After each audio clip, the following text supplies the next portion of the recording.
why, if I'm your customer, are you invested in my success? And you're invested in me being successful from your product.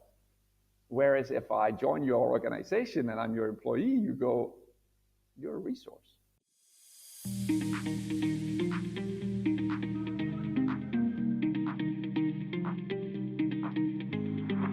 Hey everyone, and welcome back to the Leadership Project.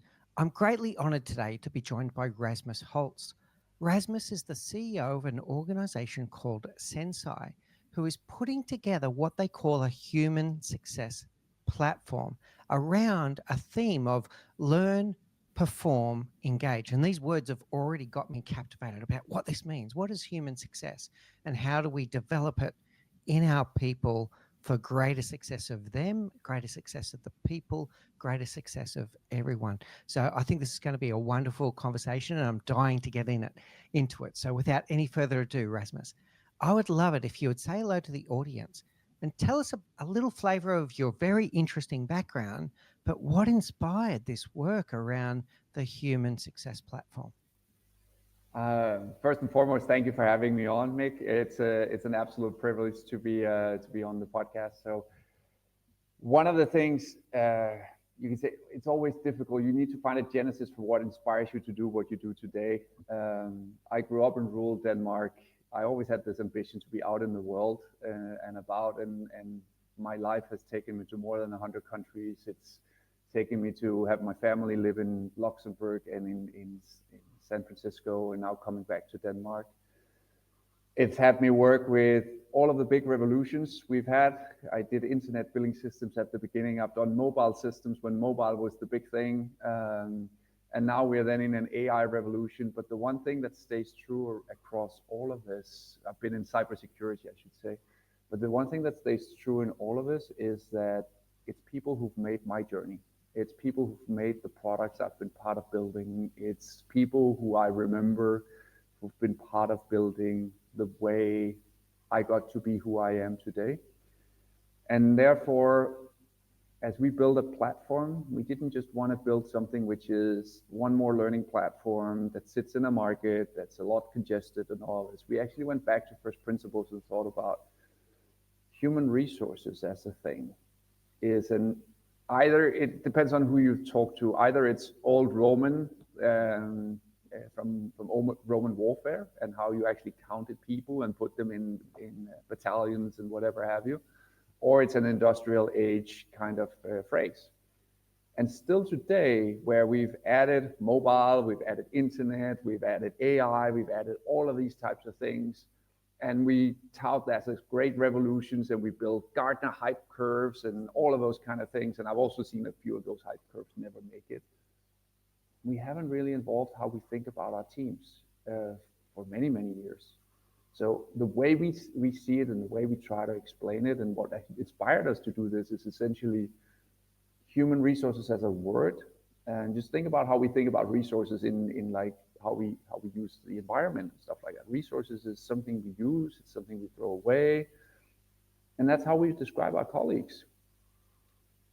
Then we try to add like kombucha and pizza and call it people and culture. And I'm not sure that really helped because the system was still the same. We count a lot of people, they have some skills, and then that's kind of how we see everyone. And the reason why it chose like human success as a headline was it has two things in it. It has a soft element, which is human, and it has a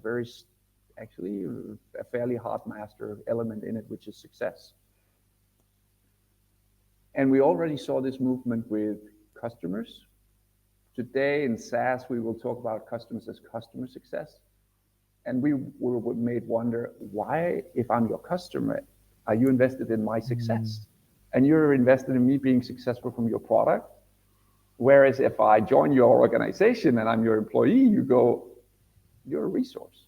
It has two different meanings. And I can't see why it shouldn't be, hey, we want to build human success in our organizations. And it basically is similar to what you saw happening with the customer success and Gainsight and Zendesk and those who were all pioneers, Salesforce, who were pioneers there, is that all of a sudden it became, if we start with the customer being successful, we will be successful as an organization. So think about that. So many leadership things, it's just, let me push some KPIs on the team and see what comes out.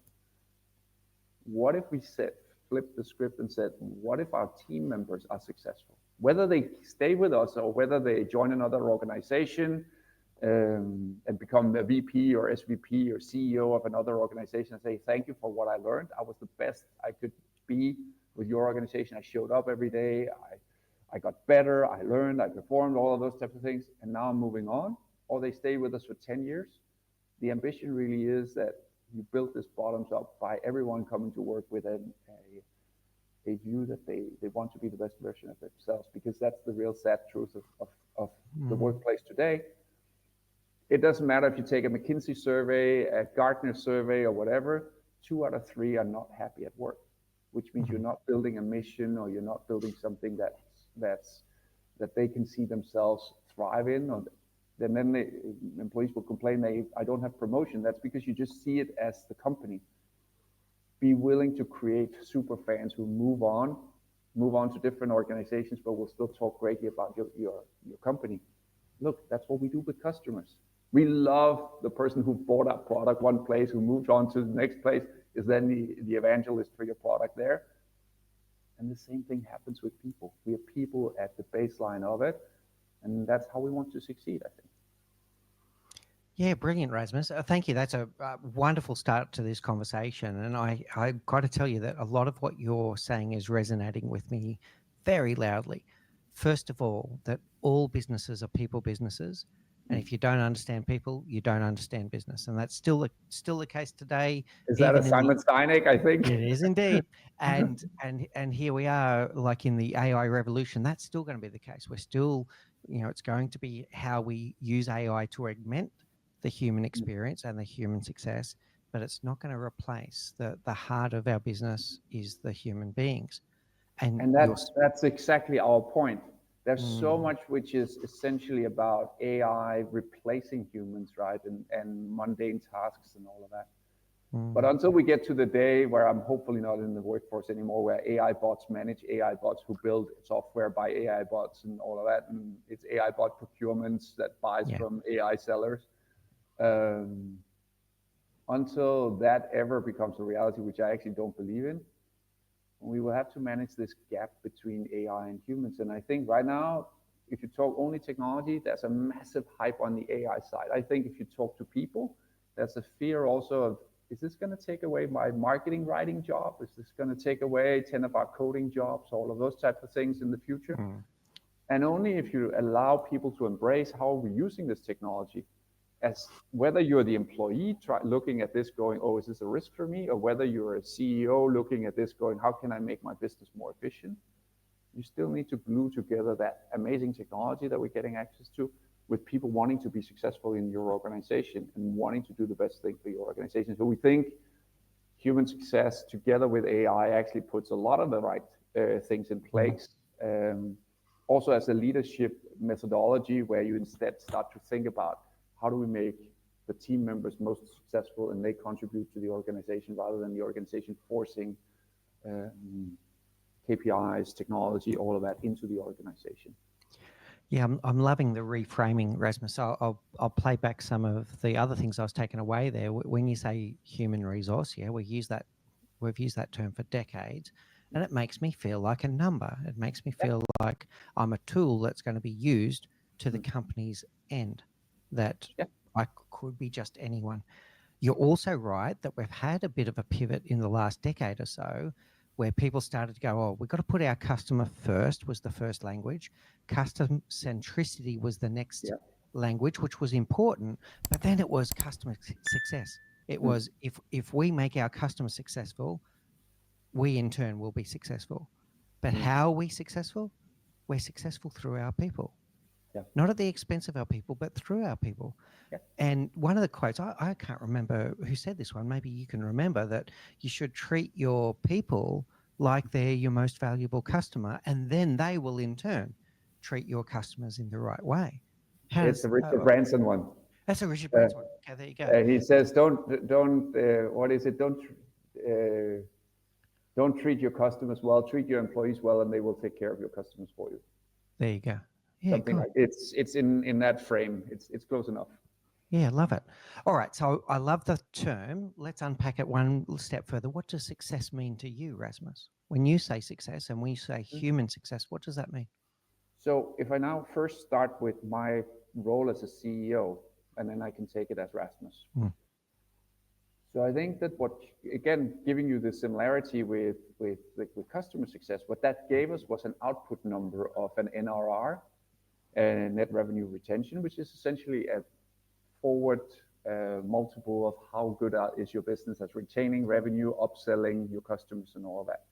I.e., how does your business deliver better performance? And it's a predictor for future performance.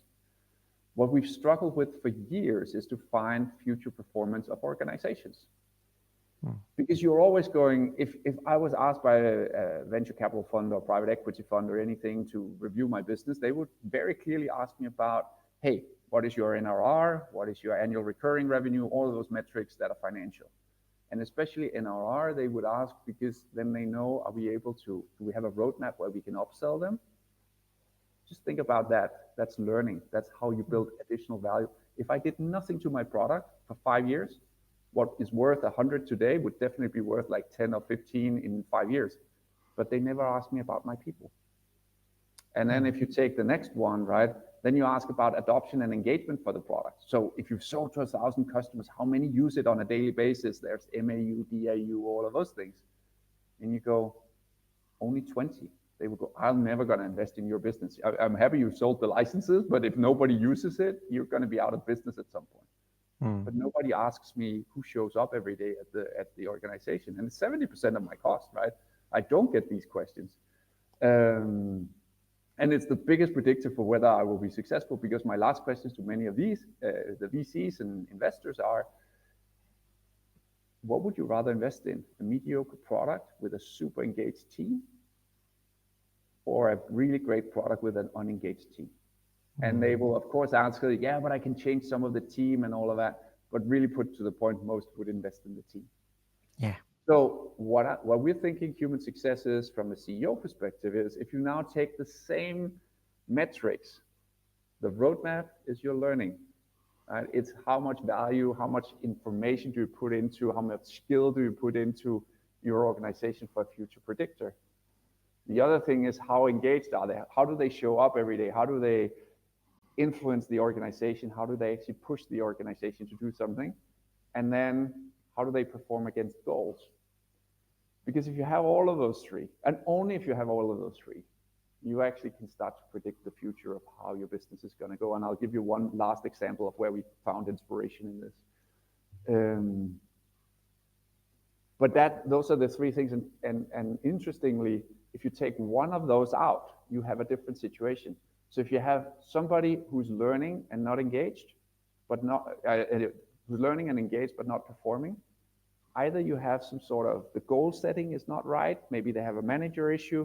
Maybe they have an execution issue. Maybe they're just learning for themselves, but they like the mission, but they don't really know how to navigate the organization and are not effective. If you take somebody who's performing really well and learning really well, but they're not engaged, they're out looking for a new job. They've come to the top of that, and then they're looking for either promotion inside or wanting to go outside. So the interesting part about this is, it's true if all things are there that it will be good, but if you take out one, you have a very, very different situation with the team member. Yeah. And the last inspiration we actually have from it, or from a very different side of things, is if you think about Strava or Garmin. The one thing that very good runners can do, or cyclists, or whoever uses these types of applications, if you train, that's great, and you will be in better shape, and you may feel more happy, and you'll enjoy nature and all those types of things. If you train consistently, so if you now learn and engage, the one thing you get out of that, whether people run a 4-hour marathon, a 2-hour marathon, or 6-hour marathon, if you do your training, you show up every time you ask yourself to show up, the one thing that everyone, regardless of level, have in common is that they can predict their performance. They can actually tell you, I'm going to run a 4-hour marathon. And with deviations, it might be too hot, it might be too cold, you might drink some wrong water, they will be within 10%. And no business can actually do that today. There is no future predictor for that. And then you will go, yeah, but Rasmus, is that going to be very, very scientific? No, but it's going to be something where you have a weekly measurement that comes in from the organization, because everyone who trains will also know, don't take your measurement on the 12th of October and think that that's your shape for the whole year. It is not. And that's what we do with these workplace surveys, where we once every year, then we go, oh, everyone engaged, and you put it right after your salary negotiate or the salary upgrades or whatever. So everyone goes, yeah, I'm super engaged. I got a 4% raise or whatever, or 10% raise or anything, right? So you put it strategically in the year so you get a good result, because that's what you want as a leader. But if you do it every week, similar to your running, if you didn't put the work in, if you didn't measure it, it doesn't actually matter if the score is like 100, it's a 0 to 100 score line.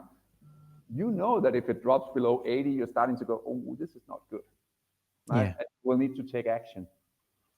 Yeah, really good, Rasmus. I think forecasting is a huge issue in many businesses. It's very hard to get it within the level of accuracy that you want. The other one that I'm picking up on here with the Strava example or the Garmin example is it also gamifies it in a way that people want to beat yesterday. They want to beat themselves yesterday. They want to see those improvements, whether it's their VO2 max increasing or their run time per kilometer is reducing. It strives them for high performance as well. Yeah. But I do love and I'll give you a really crazy one, right? I've known my wife for more than 25 years. We've been married for 22. And it was much more delightful earlier on in life when we woke up and asked each other, oh, how did you sleep? And we got a little story out of it and all those kind of things. And now both of us go 87 and 56. And you know, like, whatever comes out of that conversation, both of us knows that if somebody answers 87, that's really good. And if somebody answers 56, probably there was something they were thinking about, or they were not feeling well, all those kind of things. And you start to have this relativity, even in a very trusted relationship, where we could easily have taken the long way round in the morning. But hey, that's where we got to. So I want to double down a little bit on the trifecta for a moment. Then I want to challenge a few things as well. Yes, to be clear, sure. I'm on board, but I want to ask you a few challenging questions to bring a few messages home. So learn, perform, engage. I do really like it. It's something for us all to think about as we go around our businesses as leaders. Are we creating that environment for our people? Everyone wants to feel seen. Everyone wants to feel heard. Everyone wants to feel that they matter, and they want to engage in work that does matter. That's where some of that pride comes. Everyone wants opportunities to learn and grow. And you know what? No one comes to work each day wanting to do a bad job. They do want to perform. So learn, perform, engage. If we think about that trifecta, I think it's a really strong one. Let's get to some of the challenging questions.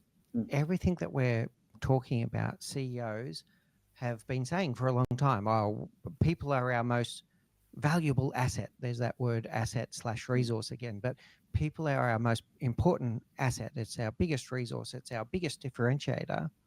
And yet there's many companies out there where the actions don't match that rhetoric.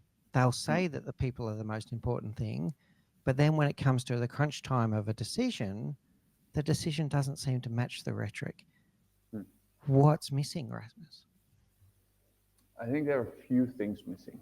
I think obviously in leadership theory, most of what you've said is the conventional wisdom, right? That we can always add skills to the team. We can always do something different. Sometimes there are crunch times with salaries and all those types of things. And therefore you are forced to make decisions that will seem counterintuitive to human success. And that's a rationale of a business. The one thing you cannot, where I think that you should really think about how you execute your leadership is, I've never seen, and I think many companies do this, they see the trajectory of people they have as only in the company. I think the bar that you end up setting for a lot of team members and people wanting growth and all of that is that they go, oh, but I want to be a VP next year, or I want to be a director next year. And then I think most companies, I mean, certainly us, we're 200 and something, 210 people. We don't generate 15 VP positions next year.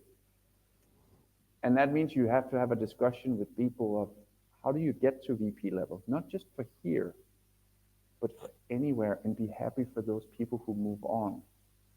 Because it is not just that, hey, I've joined this organization, I had parents for school teachers who were at the same school for 40 years. We will not do that. My kids will never do that. It's the effort you put in, and then it's the trajectory of moving to the next or the next. And that's what we as leaders should be much better at articulating. I have some people even on the executive team. I have my chief human success officer is probably one of the greater examples. She'd gone out and built her own business, which we bought back. It was small, it was successful to some point, but not where she wanted it to. I have no position for her over and above. She's a C-level, that's my position. But we very openly spoke about, hey, Nina, your ambition is to go back and be a CEO, maybe for something that's a little bit bigger than ValueBeat, that you founded yourself and you built the product, you were out selling, you were all of those types of things. And Nina should absolutely do that. And she comes into an environment where I say that openly to the rest of the team. And I go to my CFO and says, you need to teach her how to be the best possible CEO when she's done with this part of the journey. And as you do that, if I use conventional metric, I would tell her, you can never be CEO because that's me. If I take the human success approach where I make her show up every day, because the other part of human success is it doesn't come for free. And this is what many then also misinterpret. If you tell people they want to be a professional soccer player, but you tell them what they need to put in to be there, most people step out. That's the commitment you need from people. So when I tell her, you need to be a CEO, you want to be a CEO, she now looks around and go, oh, I can see that what our CFO does, I can definitely take to a business the same place. Our chief revenue officer, massive playbook, knows everything, scale to 200 million. Oh, I can learn from her as well. And then sometimes we sit down and then we talk about the future role, and I go, so how do you think I feel in between the board and the executive team when we're not aligned? And she goes, oh, you're alone. Yeah. Is that what you want? And then we need to talk about that, because that's not one of those factors where if I would protect my job, I would just tell her, I'm not going to tell you, and then you figure it out and you go to the next level. By being open, I'm obviously also challenging my own position, but I also tell everyone here that I'm happy to be number 2, even though my title says something else. I'm happy to make her make the decisions on her turf, and I trust her and I question her instead. And if you as a leader can build that confidence into your leadership, I think you have the opportunity.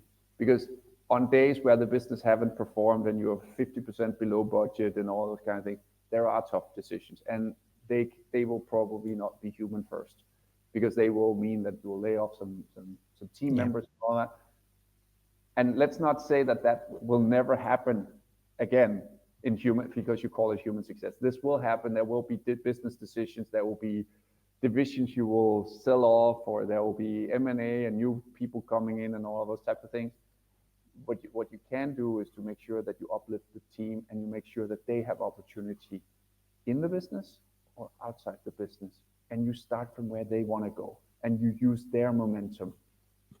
Because you will also, back to the Strava Garmin example, take these people who go out and run for the first time. I'll meet them on my run as well, and you will see them struggling, right? And they will be red-faced, and it will be hard, and it will be, and you can see I so want to do this. I have much more respect for them than the 65 kilo, 2 meter tall guy flying away, because that momentum you could absolutely use to build something incredible. If you keep nurturing that person, if they continue, will be super, super fast at the end. The one who already has the pace, you just need to steer, and you need to find that extra second or 2 seconds. And that's the motivation that actually drives the business. That's showing up every day, being the best version of yourself. Yeah, I love it, Rasmus. What I really love is the transparency and the honesty of that conversation that you're having. And two distinct chapters there that I was hearing is, what does it take to get to where you say you Yeah. want to get to? So are you willing to put in the work to do what it takes to get there? And then a little bit of a reality swallow of what it's like when you get there, because it can be lonely when you get there, or it can be harder than you think it is. But here's the full, open, transparent. This is what you're asking. You're telling me you want to get to a certain position.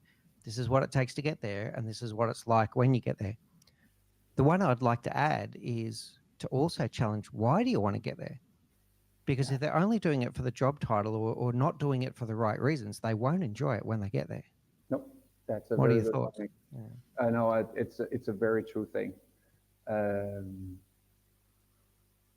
It's that, and I think that's our obligation, because a lot of people, and again, I was in Silicon Valley when there were crazy money 2021 and before, and you had SDRs come in straight out of school, work for 4 months, and then they would come back and go, I want to be a director of something, and manage people. And there was enough money to go around in Silicon Valley that would happen. Like 6 months in, 24-year-old, you've only done outbound SDR jobs, and then you get promoted to manage people, and then you get to manage like 6 other 22-year-olds who have all the things in their lives that are going around. Every time you say, I want to be a manager, remember you're also responsible for all kinds of things in other people's lives that they will come and tell you, and reasons for them not being performing at work. That can be, I know from my own history, my mother died fairly young, and I know that period I didn't do a good job at work, and I had to tell my CEO at the time, hey, whom I've known for a long time, so he knew about my family, all of that, and knew that would mean a lot to me. But that he also had to deal with, that he had a C-level who had a drop in productivity when he wanted something else. And I think especially when you have these youngsters who want to step up, we fail to tell them that that's what it is. Yeah. Right? And right now I'm lucky enough, I'm a version 5.0 or better. This means I've passed 50 years. But I have a lot of young founders who come and go, oh, we want to start this business, and how do I raise funds, and how should I think about it? And I mean, the same applies to that, right? When you get investors, expect that this is going to be very, very different. Pick the ones you can be with for a long time. Yeah. It's a family relation. It's not a family relation because it's a slightly one-sided family relation, because there's somebody who has the money and will tell you some things and will ask you to do things if it doesn't go the right way. Pick the ones you can stay with for a long time. Pick them as if it was your family. Yeah. Because if there's another million in it to begin with, but you can't run in the long run, don't. It's gonna then that spoils the journey. Yeah, that's good advice too, Rasmus. And the two things I'm picking up there. I love the 5.0. I'm version 5.1, and I guarantee you that version 5.1 is a bit wiser than version 2.0. But anyway, that's what we will say. Yeah, from the old ones that ship software on CDs and stuff like that. Yeah. But then what you're saying about picking the people that you're going to surround yourself with, you're going to spend up to a third of your life with these people. So you better be ready for that journey as well. All right, so one more challenge before we go on a bit of a pivot, and it is about the word balance, and we've touched on it a little bit as we've gone along, right?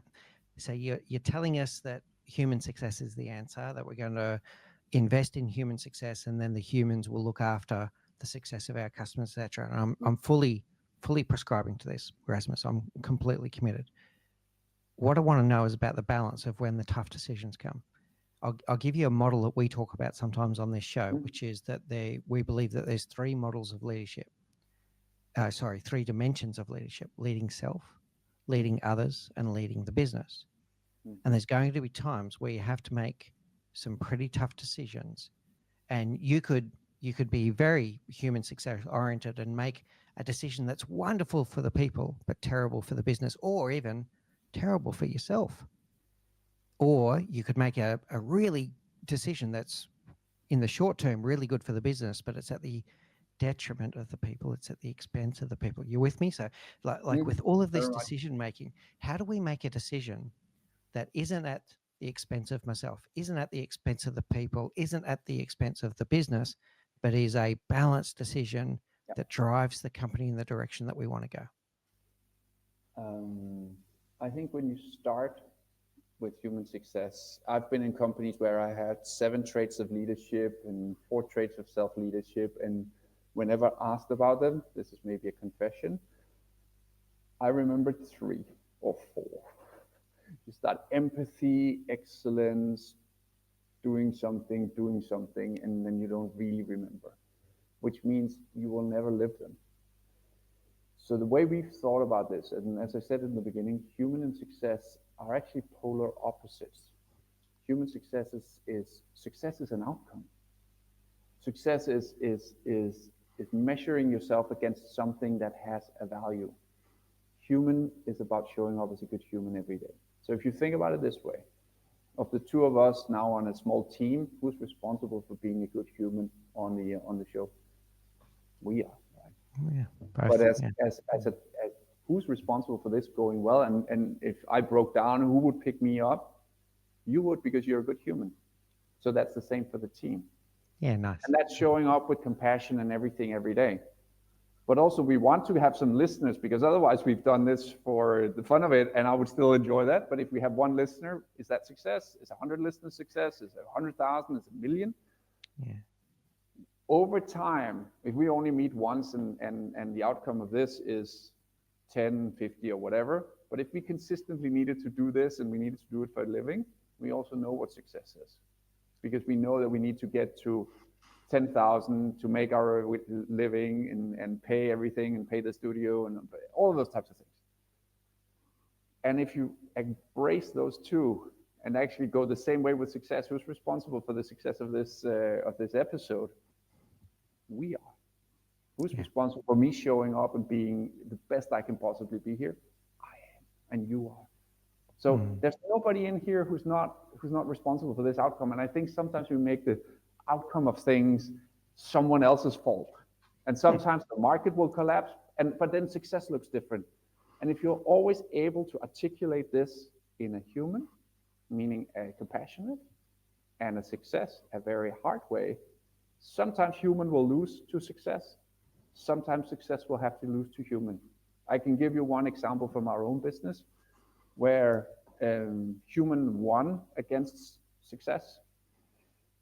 We had, and what we would characterize as the founding development team was in Belarus when the war broke out.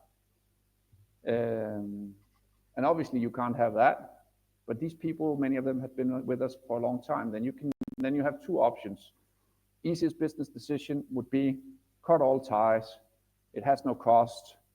Find new developers, develop half of it with AI, and move on.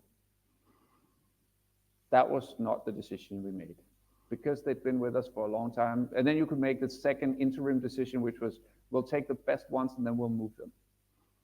Or you could make the one that's completely on the human side, which says, offer everyone relocation to a nation where they can actually live and add their families, so they can start a new life somewhere else if they believe that they would be better off outside of Belarus and in a context where they're still with the business. And we chose the latter. And then you can say, is that success in the moment? No, because it's going to cost us. We had to set up a Polish entity. We had none. Move 35 families, give them language education, all of that. It was certainly not an easy task, and it took a lot longer than we wanted to. So economically, that was not success. But human, in that case, won. What do you think is going to happen long term? We have all of the intellectual property. We have all of the people who believed in the business, who believed enough in the business to move with us to Poland, rip up their lives and do all of that.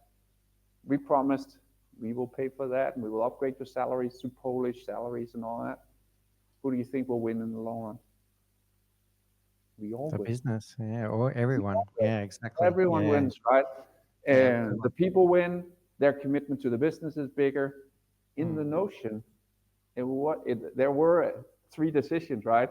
Complete success, 0 cost, move it over. in between, move only the best people, or number three, move the whole thing. And I think short-term human means long-term success. Yeah, brilliant, Rasmus. I love the way you're framing it, and the examples exactly the kind of thing I'm thinking about with the compassion, the human side leading to success. And then there's a temporal aspect there about whether we're making short-term decisions that we're going to regret in the long term, or we're taking a hit in the short term because it's going to be worth it in the end. It's a perfect example of some of the decisions that we have to make, and whether we do take the time to assess them and weigh them up properly. Really good, Rasmus. And each of those three examples, it could also have gone wrong, right? There's no guarantee because you chose the human, that was the better option, or the success one, that's the one that will go right. You have to make a judgment call. But if you can contextualize it in success versus human, and you know which side you're on. I mean, sometimes you can also say lack of success leads to lack of the human part, because that's when you part ways with people because the business is not performing. That's mostly where people will go and argue that, hey, management didn't do enough and all of those kind of things. But that's because the common success that we agreed to create, we didn't create. Whether it was sales not selling enough, whether it was us not collecting money, product was not up to par, the CEO made crazy decisions, then there are all kinds of different rationales for it, but you need to contextualize it in those two buckets. Yeah, really good, Rasmus. You've given me a lot to think about, and I know the audience as well.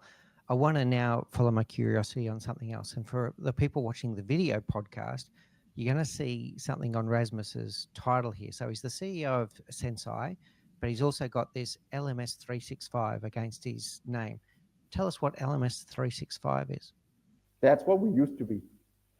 So for the longest time of the story of this company, we built a learning platform into Microsoft 365. And that's been the success, that's been the underpinning of the success, that's been the scaling success. We just had our logo again on the main stage of Ignite when Satya Nadella goes on stage and stuff like that. So that's been our bread and butter.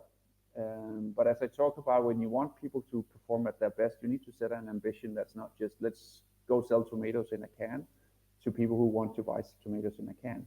And we wanted to change the category. We really want that when I'm done here, or we get done here, that every single department name of human resources is called human success. We also have a financial goal of reaching 100 million by 2028. But mostly I'll be happy if we change the human resources part to human success. And in that goal, we added more products to the company, and we also felt that the company then needed a more inspirational name, more international, more high-flying, ability to embrace more products within the product suite. We used to, 2 years ago we had one product, now we have 6. We didn't have any AI underpinnings, we have that now. So the business has evolved. We're no longer a single point solution, we're a suite solution, all those kind of things. And again, with setting lofty goals, you just tell people success looks like, and the weird thing is when I came in as a CEO 2.5 years ago, I told everyone, we want to go from Aarhus, which is the founding origin of the company, to unicorn. And everyone looked at me and went, he just came back from Silicon Valley. I was sure he didn't drink something weird. But everyone kind of locked in and said, hey, we want to be part of this. This sounds like interesting. We think we can do this. And what then happened is that then you start questioning yourself, is this something we can actually do? And I've given people the example that 4% of businesses make it to $1 million that are ever founded, make it to $1 million in annual recurring revenue. 0.1% make it to 10, and 0.04 make it to 100. That's, by the way, the same as asking you as a casual runner whether you would be competing in the Olympic marathon. Most people would say no to that. But here they said like, hey, we believe we can do this. And then we've just piled on. We were good at selling the product we had. We were good at then upgrading the vision. We acquired some companies to make sure that we could augment the vision. We sell globally today. And then also upgraded with human success. We said that out loud in front of our board a year and a little bit ago. And as of last week, Gartner comes back and tells us, hey, you're a cool vendor because we've made them rethink how they think about human resources in the HR domain for the future. That's why we've become a cool vendor when you're as small as we are, when you're not Atlassian or Airbnb or Dropbox or HubSpot or the other ones who are cool vendors, and started to use the same phrase. So now everyone can start seeing, oh, this might actually be happening, and the crazy rhetoric that we're using here and the lofty ambition and might actually happen. And then to see everyone's motivation to come to work to do it even better. And then now you go, hey, okay, now I feel like I'm moving. I feel we're moving in the right direction. Amplifies how you want to contribute to the company. And let me put it this way, if we just wanted to scale a learning platform, we should have stayed with the name LMS 365. It's a costly event to change your name, your branding, everything like that. But that was never the ambition. And again, setting ambition for people, telling them what, now I'm in Denmark, so telling them what Rome looks like. And that's where you want to be going, and you want to be sitting there, and you want to be eating fried artichokes in the Jewish quarters or whatever have you. And you can almost smell it, and you can see the old buildings and all that, and everyone goes, I want to go there, I want to go there.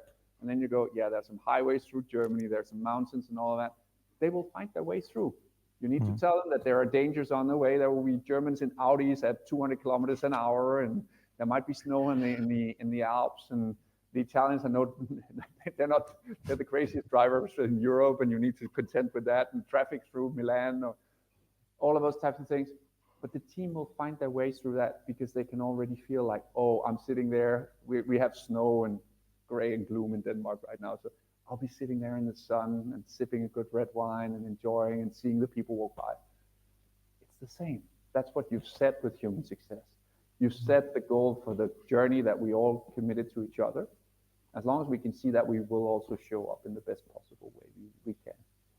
Yeah, really good, Rasmus. So I love the pivot. I love the new company name, and I love this framing of human success. It's really good. And by the way, you're living by it because you renamed your own, I'm going to use that word for a moment, that your own head of HR to be the chief human success officer. You're living and breathing it. You're not just telling others. I love that.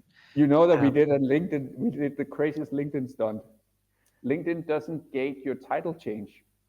So this January, we had everyone in Portugal for an offsite. Yeah. And we literally went on stage and asked everyone to change their title to Chief Human Success Officer. So all brilliant. 200 people in the company did that. And all of our networks got spammed with 200 people that went, Rasmus is now the Chief Human Success Officer, Robin is now, Jacob is now, Nina is now, so forth, just to see how far reach it could get. So we're waiting that the revolution start, and we'll keep pushing the other two things I love there, when you're painting that vision, you're painting the vision of what's at the end of the journey, but you're also having an honest and transparent conversation about what's going to be ahead of us on the journey. And people will find a way, they'll navigate around the obstacles, but you're being open with them about what obstacles might be in the way. The second part I love, so you set a lofty vision, but you also, there was part of it in there that was very much an impact-driven vision. Like one of the things that you said as part of the narrative was, imagine if every company in the world ditched the term HR manager and replaced it with Chief Human Success Officer. That's an impact-driven vision, not just we want to be a $100 million company. We want to change the world, because when we have human success at the center of it, guess what? People will start falling in love with their jobs again, Rasmus. Yeah. You mentioned before about the engagement studies, and once again, whether it's Gallup or McKinsey or anyone else, the numbers are atrocious. Imagine a world where people fall in love with their jobs again because it's around this element of human success.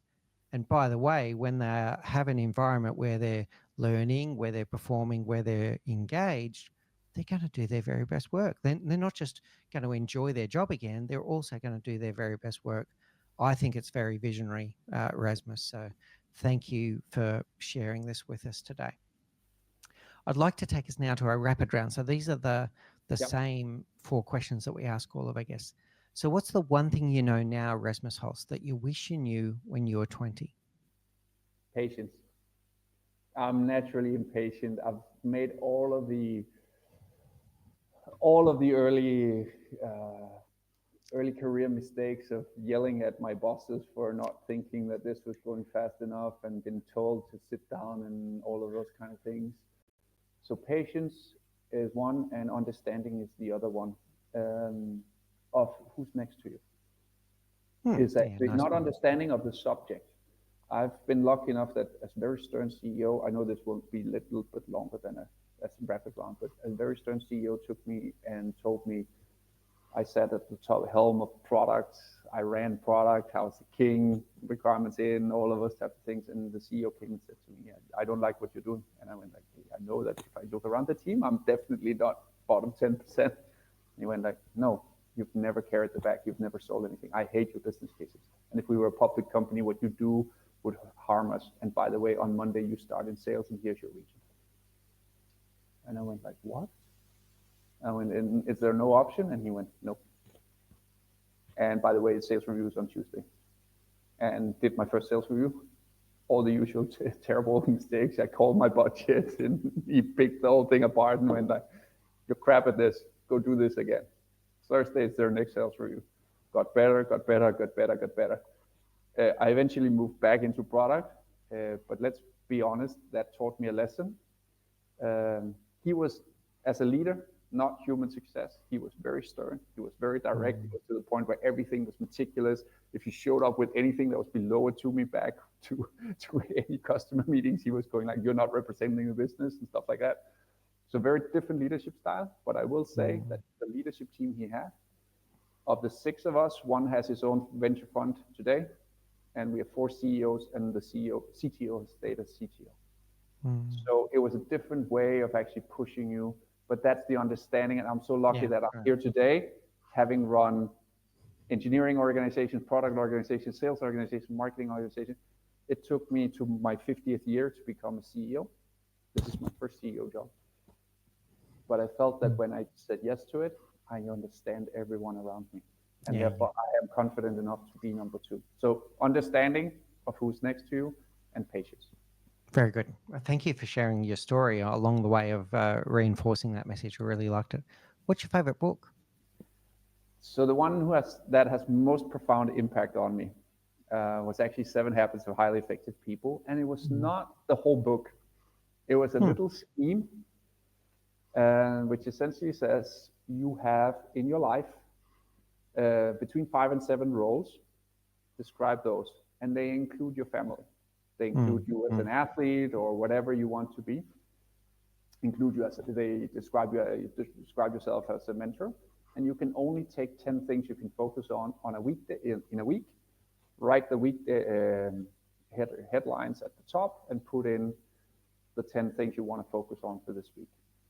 This has been with me since nearly 20 years, and it's still the way I map out my week. Because I'm naturally impatient, I'm high energy, I'm all of those kind of things, and I'm easily, because I think I can contribute a lot of places, I'm easily drawn to things, and this keeps me honest, and it keeps me honest with my family as well, because otherwise I could literally get lost in translation with what I do at work, and for that reason, especially the last one,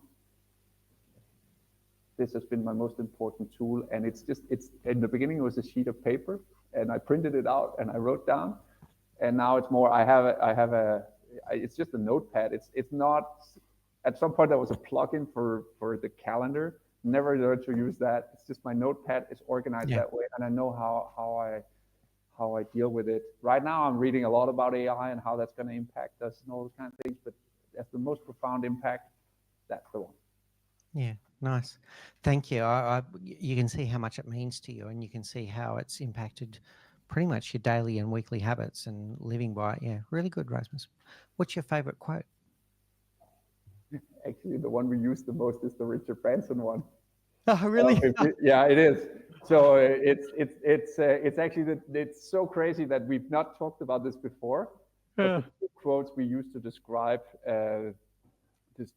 human success is essentially the Simon Sinek one and and you want that if you take care of your employees, they will take care of your customers for you, by Richard Branson. So those definitely get near and dear to my heart in business.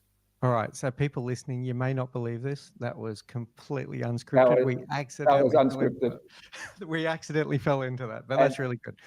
And then I think if we stay out of that and take a different one, I'm not sure it's a quote, but it's a way of phrasing how well you did. It's actually the success, because again, success is a heart master.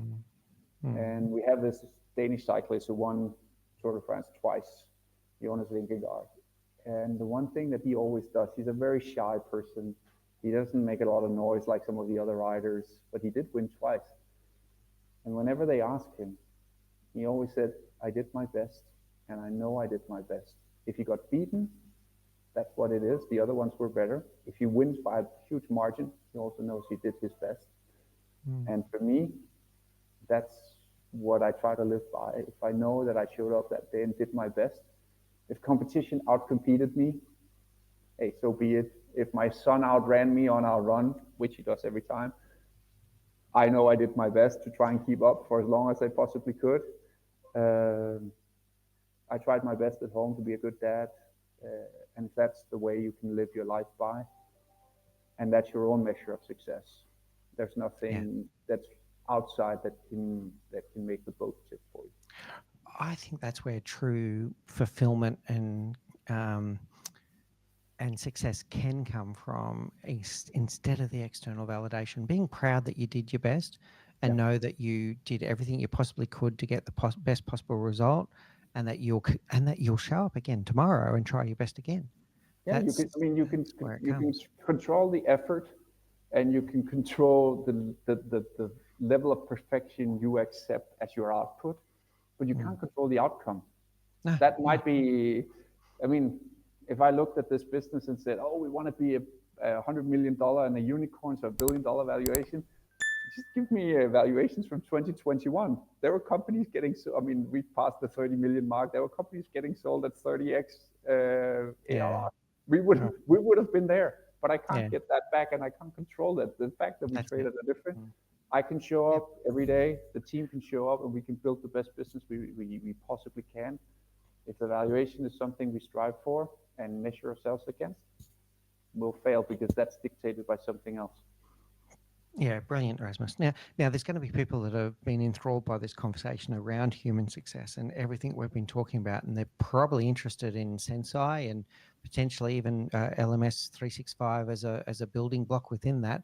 How do people find you if they want to continue this conversation and continue this journey? They will find a lot of stuff on LinkedIn. Just look Rasmus Holst up. I think I will be the first hit on that one. And otherwise, go to zensai.com, zensai.com, and there's all of the stories essentially of what we build. Otherwise, a great recommendation is my chief business officer, Robin Daniels. He's our evangelist. Follow him on LinkedIn. There's also way good content. There's way good information about how to deploy this type of thinking in your everyday life, in your leadership, and in your business. Wonderful. Thank you so much, Rasmus. I've thoroughly enjoyed our conversation. You've given me a lot to think about as to how I'm going to reframe these words around human success. Everything you said are things that I believe in, but I love the way that you framed it. And it gives me something that I can go and reframe the way that I work with my team. And am I investing in their success, and in return getting the business success that I want, and balancing all of this? I absolutely loved it. I feel wiser for this conversation, and I know that the audience will as well. So thank you so much for your time and for sharing your wisdom and insights today. Thanks for a great conversation, and thanks for contributing to it. I think we both showed up here, and that's what makes it enjoyable.